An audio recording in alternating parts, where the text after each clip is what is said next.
Dr. Lindamichelle Baron, professor, educator, motivational speaker, and author. Good evening, Dr. Baron. Good evening. And how are we this evening? I'm always good, thank you very much. So we'd like to start off with finding out, when did you start writing? I started writing when I was 6 years old.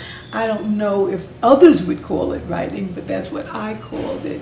My first poem was, I have a cousin named Gerard. I think his ears are very odd, but And the reason that you started, you think? You know, at first I think I started because people got tired of hearing me talk all the time. So when I found that when I was writing my ideas, they would stop and listen, and I said, oh, this will work. You know what, there was, it evolved. It came, first it was just rhyming, you know, rhyming words, rhyming thoughts.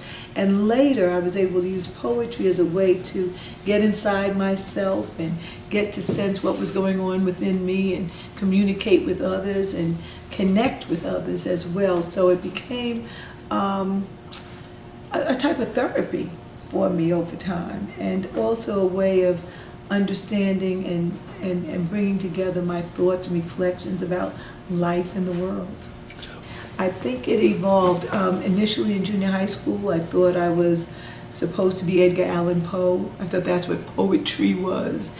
And it was, and when I was introduced to Langston Hughes, that I found out you could really express yourself in writing, and from your voice, from your stance, from your cultural and individual framework.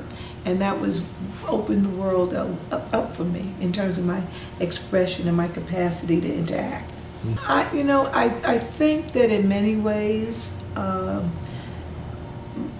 just like writing is a process, some of my writing has been, in previous years, more rhythmic, more for the rhyme.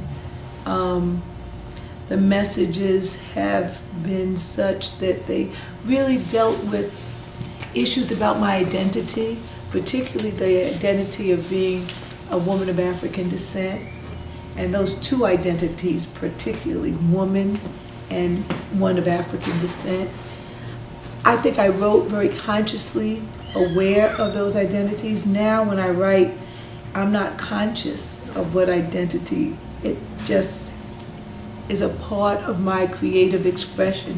It's a part of my oral tradition that I bring to whatever I do without consciously saying to myself that I'm making this statement or the other. I think. I almost dismissed my poetry because it wasn't of the depth. It wasn't the type of poetry that people would say, So because of that, there's a paradigm that suggests that if that is not what is happening, it isn't really relevant. It isn't really poetry in the largest and best sense of the word. And I had to really recognize that the oral tradition is one that from pre-biblical times to the present has been a way that people express themselves, that they transmit their history and who and what they are. And that is a part of what I feel I'm in the tradition of the griot. That's what I do believe, yes.